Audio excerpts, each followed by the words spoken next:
ہوتے ہیں تب بھی وہ ان کی چھپی اور کھلی باتوں کو جانتا ہے.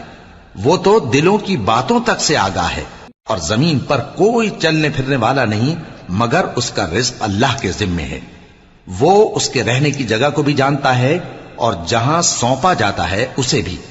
یہ سب کچھ کتاب روشن میں لکھا ہوا ہے. اور وہی تو ہے جس نے آسمانوں اور زمین کو 6 دن میں بنایا اور اس وقت اس کا عرش پانی پر تھا. تمہارے پیدا کرنے سے مقصود یہ ہے کہ وہ تم کو آزمائے کہ تم میں عمل کے لحاظ سے کون بہتر ہے.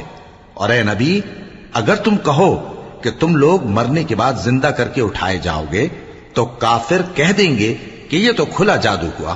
اور اگر ایک مدت معین تک ہم ان سے عذاب روک دیں تو کہیں گے کہ کون سی چیز عذاب کو روکے ہوئے ہے. دیکھو جس روز وہ ان پر واقع ہوگا پھر ٹلنے کا نہیں.